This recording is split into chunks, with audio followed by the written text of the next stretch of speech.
Assalamualaikum warahmatullahi wabarakatuh. Perkenalkan, nama saya Hanifirsa Ahmad Rozak dengan NIM 3 digit terakhir 070 dari kelas praktikum C. Di sini saya akan menjelaskan bagaimana FVD input satu fasa untuk motor tiga fasa.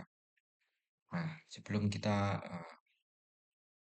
tahu cara mengoperasikannya, kita terlebih dahulu tahu apa itu pengertian yang ada di uh, dalamnya, yaitu FVD. FVD input satu fasa, yaitu untuk motor tiga fasa adalah alat yang mengubah listrik AC satu fasa 220 volt menjadi keluaran AC tiga fasa dengan frekuensi yang bisa diatur.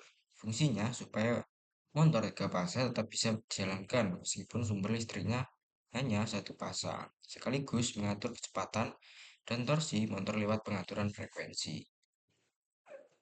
Nah, cara kerjanya VFD ini, eh, listrik AC dari PLN masuk ke rangkaian rectifier untuk diubah menjadi DC. Tegangan DC ini disimpan di DC link, lalu konversi ulang oleh inverter menggunakan saklar elektronik IGBT menjadi sinyal AC tiga fasa. Frekuensi dan tegangan keluarannya diatur oleh modul PWM atau Pulse Width Modulation, sehingga motor tiga fasa tetap bisa berputar halus. Kecepatannya bisa diatur walaupun sumber awalnya hanya listrik satu fasa. Nah, fungsinya VFD ini yaitu mengatur kecepatan torsi dan arah putaran motor dengan cara mengubah frekuensi dan tegangan suplai. Selain itu, VFD bikin motor start lebih halus, lebih hemat listrik, dan punya proteksi bawaan supaya motor aman dan overcurrent, over voltage, dan gangguan lain.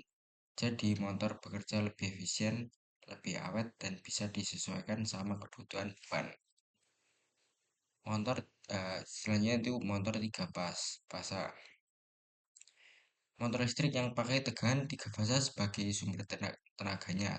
Tegangan tiga fasa ini punya tiga jalur arus yang saling beda sudut 120 derajat, sehingga medan magnet di dalam motor bisa berputar dengan stabil karena medannya muter sendiri tanpa bantuan komponen tambahan.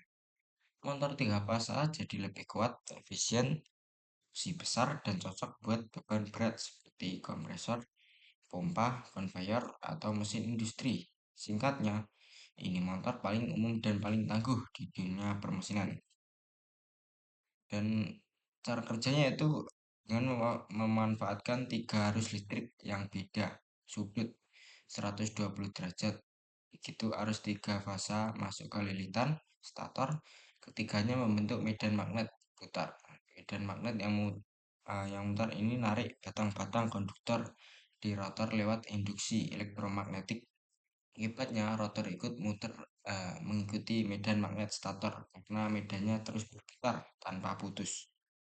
Putaran motor jadi stabil, kuat, dan efisien. Makanya motor tiga fasa terkenal punya torsi besar dan cocok buat beban berat.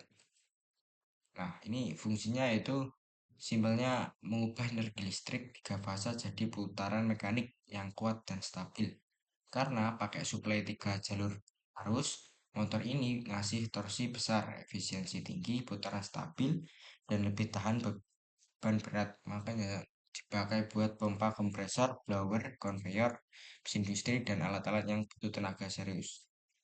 Nah, jadi hubungan antara VFD dengan motor tiga fasa yaitu VFD mengatur berapa cepat, seberapa kuat, dan searah mana motor tiga fasa harus mutar lewat pengaturan frekuensi dan tegangan.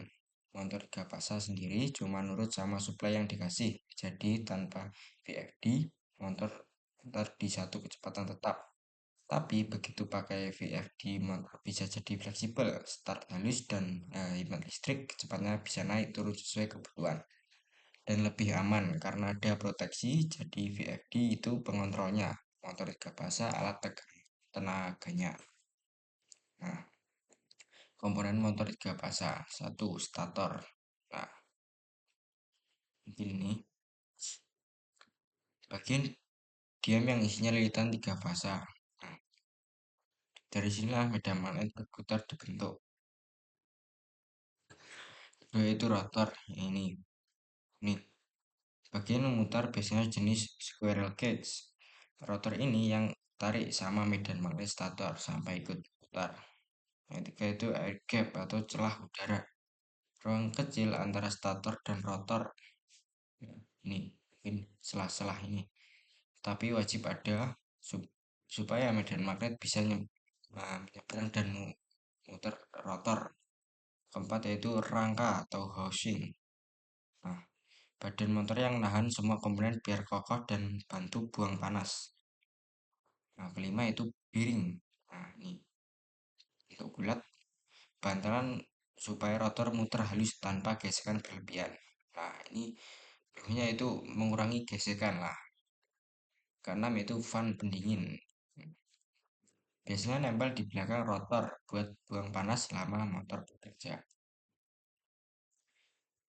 Mungkin penjelasan singkat dari saya. Selanjutnya kita akan eh, menjelaskan bagaimana cara mengoperasikan